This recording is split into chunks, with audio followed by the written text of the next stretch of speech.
Some ideas don't go viral because they are proven. They go viral because they sound like they should be possible. A $200 device that can cool an entire house without traditional air conditioning is one of those ideas. Because in a world where electricity prices keep rising, heat waves are becoming more intense, and air conditioning has become essential for survival in many regions. The idea of a simple, low-cost cooling system feels like something everyone wants to believe in. Recently, a concept being referred to online as the Black Shaft cooling system has started circulating across videos and discussions. It is often described as a vertical cooling structure or a passive underground airflow system that supposedly reduces indoor temperature without using conventional air conditioning technology.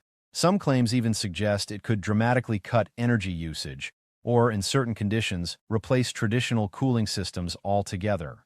But here's where things immediately become complicated. When researchers and publicly available engineering databases are checked, there is no widely recognized commercial HVAC product officially registered under that exact name at residential scale in regulated markets like the United States or Europe.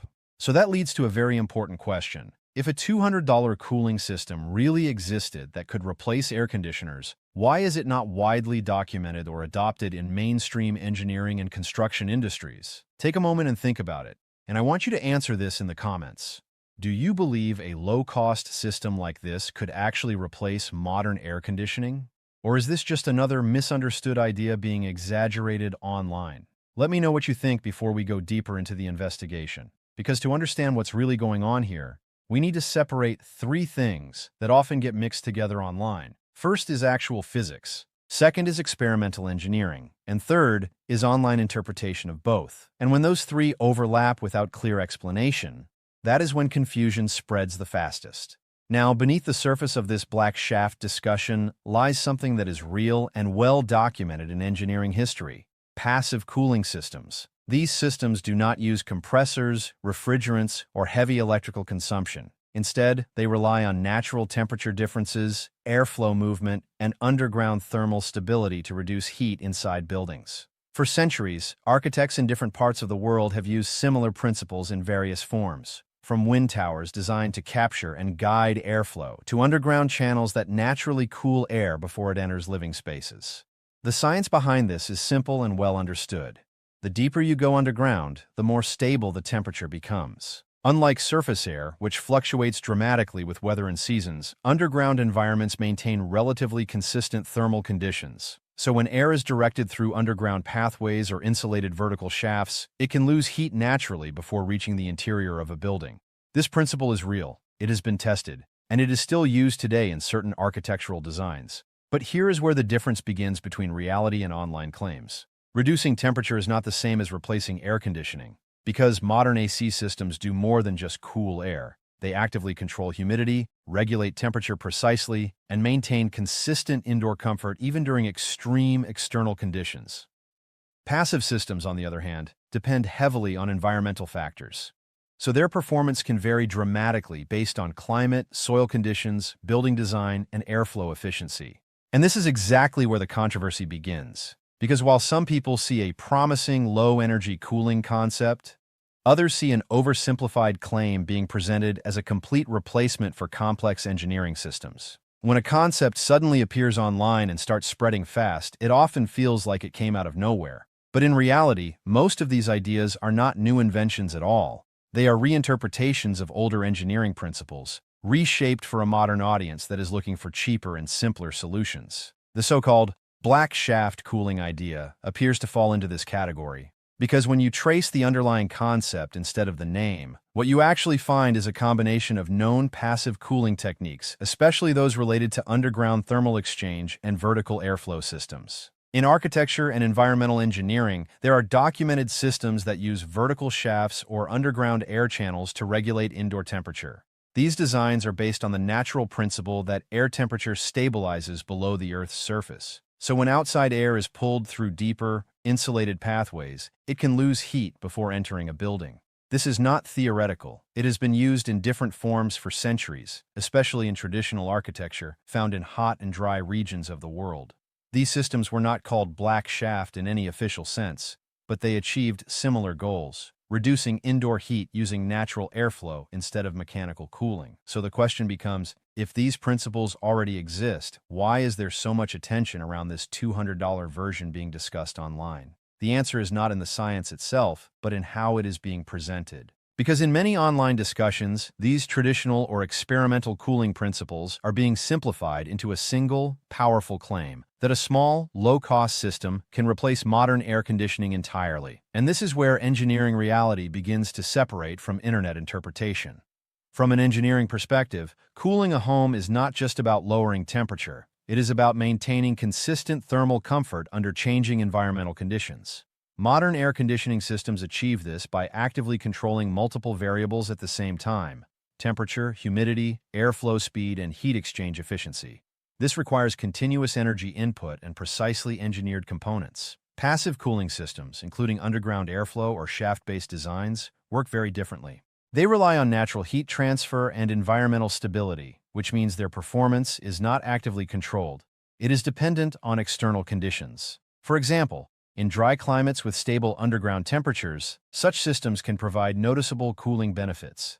But in humid or highly urbanized environments, their effectiveness can drop significantly because air moisture and external heat loads reduce the efficiency of passive heat exchange. Another major limitation is scale consistency. A traditional air conditioning system delivers predictable performance regardless of location, as long as it is properly installed and maintained. Passive systems, however, require very specific architectural integration. Factors such as soil composition, depth of installation, building insulation, and airflow design all influence performance. This is one of the reasons why large-scale replacement of AC systems with passive cooling structures has not become mainstream in modern construction. Because engineering adoption is not based on possibility alone, it is based on reliability, repeatability, and performance consistency across environments. Now we come to the part that gets the most attention online: the $200 cost claim. At first glance, the idea of a cooling system that costs only a few $100s compared to traditional air conditioning systems that can cost thousands seems extremely attractive. But in engineering terms, cost is never just about the initial device. It includes installation complexity, material durability, maintenance requirements, performance efficiency, and long-term operational stability. Low-cost passive cooling systems can exist at small scale, especially in simple architectural designs. But scaling them into full home solutions that match modern AC performance introduces additional structural requirements, which often increase complexity and cost significantly. This is why experts typically approach such claims carefully, not because the underlying physics is false, but because real-world implementation rarely matches simplified versions of the idea presented online. In other words, a concept can be scientifically valid, but still not function as a direct replacement in everyday residential conditions. And this distinction is where most of the misunderstanding around black shaft style claims originates. When you move away from online claims and look at how engineers and building science researchers actually approach cooling systems, the tone becomes much more careful and precise. Because in professional engineering, the question is never just, can something work in theory? The real question is, can it work reliably, safely, and consistently across millions of real-world conditions?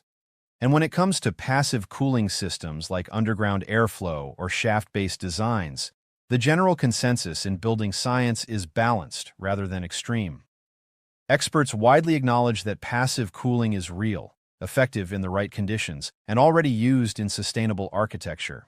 In fact, many modern green building designs intentionally incorporate passive ventilation, thermal mass materials, and underground air pre-cooling techniques to reduce reliance on mechanical air conditioning. However, they also emphasize an important limitation. These systems are supplemental, not fully replacement-based solutions in most climates. One interpretation in environmental engineering is that passive systems are best understood as efficiency enhancers, meaning they reduce the load on traditional air conditioning rather than eliminating it completely. Another perspective raised in architectural studies is that performance depends heavily on local environmental conditions, which makes universal application extremely difficult. A system that works well in a dry, stable climate may perform poorly in humid or rapidly changing weather conditions. So when we see simplified online claims suggesting a universal $200 replacement for air conditioning, Experts would typically classify that as an overgeneralization of a more complex set of principles. This does not mean the underlying physics is incorrect. It means the application has been stretched beyond its realistic boundaries. Interestingly, the future of cooling technology may not be about choosing between air conditioning and passive systems at all. Instead, many researchers are exploring hybrid designs. In these systems, passive cooling methods are used to reduce baseline temperature and stabilize indoor conditions, while traditional air conditioning systems handle peak loads and humidity control. This combination allows each system to operate in the range where it is most efficient. For example, if a building can reduce indoor temperature passively before mechanical cooling begins, the air conditioning system does not need to work as hard. This can potentially reduce energy consumption and improve system lifespan. This is where the real innovation is happening, not in replacing AC systems entirely, but in reducing their dependency and improving overall efficiency. And in that context, even simple concepts like vertical airflow shafts or underground thermal channels become valuable engineering tools rather than standalone replacements. So where does that leave the black shaft concept? Based on what can be verified through engineering principles, architectural science, and existing passive cooling technologies, the most accurate conclusion is not that it is fake, but that it is often oversimplified in online discussions. The core ideas behind it, thermal stability underground, passive airflow, and heat exchange through natural structures, are scientifically valid and already used in various forms around the world. However, the claim that a $200 system can fully replace modern air conditioning in all environments is not supported by mainstream engineering consensus. Instead, what appears more realistic is a different picture altogether. A low-cost passive cooling system can potentially reduce heat, improve comfort, and lower energy usage under specific conditions, but it cannot universally replicate the full performance of a modern air conditioning system across all climates and building types. And that distinction is extremely important when evaluating viral technological claims online. Because in the real world, innovation is rarely about simple replacements. It is about gradual improvement, system integration, and combining multiple technologies to solve complex problems. And now, I want to leave you with one final question. If passive cooling systems can already reduce energy usage, and air conditioning is becoming more expensive and energy-intensive every year, do you think the future of home cooling will move toward fully replacing AC systems? Or will we always rely on a combination of old and new technologies working together? Let me know your thoughts in the comments below. And if you enjoyed this investigative breakdown, make sure to subscribe to the channel, hit the bell icon so you don't miss future deep dive explanations like this. And comment below what topic you want next, whether it's energy myths, hidden technology, or real-world science breakdowns that most people don't fully understand. See you in the next investigation.